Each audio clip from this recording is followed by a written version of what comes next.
2024కి బాపట్లకి MLA ఎవరైతే బాగుంటుంది? బాపట్ల నియోజకవర్గంలో ఒకటే స్వరం. నరేంద్ర వర్మ గారు సేవా దృక్పథం కలిగిన వ్యక్తి. రాజకీయ మరక అంటకముందే ఆయన 2014 నుంచి బాపట్ల నియోజకవర్గంలో పలు కార్యక్రమాలు, సేవా కార్యక్రమాలు ఆయన చేసి దగ్గర 20 కోట్ల రూపాయలు ఖర్చు పెట్టారు. అలాంటి సేవ తత్పరత కలిగిన వ్యక్తిని ప్రజలు కోరుకుంటున్నారు.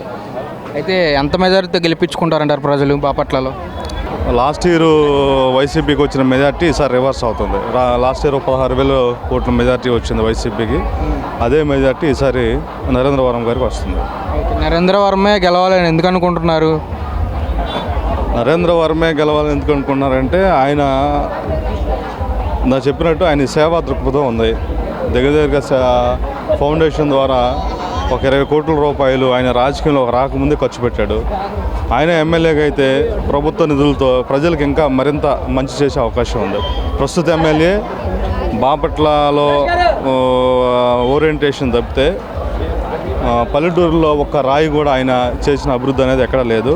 ప్రజలు ఖచ్చితంగా ఈసారి అభివృద్ధి చేసే వ్యక్తిని కోరుకుంటున్నారు. ఆయన ఒక మంచి పారిశ్రామికవేత్తగా, ఒక మంచి సేవా తత్పరత వ్యక్తిగా ప్రజలు ఆయన కోరుకుంటున్నారు. ఖచ్చితంగా ఆయన ఎమ్మెల్యే అవుతాడు ఈసారి. చంద్రబాబు కావాలా, జగన్ కావాలా రాష్ట్రానికి? చంద్రబాబు నాయుడిని మనం చూస్తూ ఉన్నప్పుడు ఆయన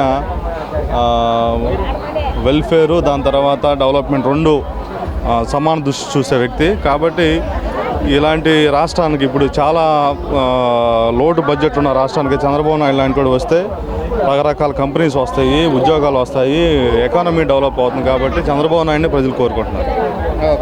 ఈసారి బాపట్ల అయితే నరేంద్ర వర్మ గెలుస్తారు పక్కా. అయితే నరేంద్ర వర్మ గారు గెలిచేశారు. ఎప్పుడు ఆయన ప్రజల మనసు ఎప్పుడో గెలిచారు. ఎలక్షన్ అనేది జస్ట్ అది ఒక రెఫరెండం మాత్రమే. ఖచ్చితంగా ఆయన ఎలక్షన్లో గెలిచి జూన్ 4వ తారీఖున మళ్ళీ ఇదే విజయ్ దుంబి ఎగరవేస్తారు. ఓకే.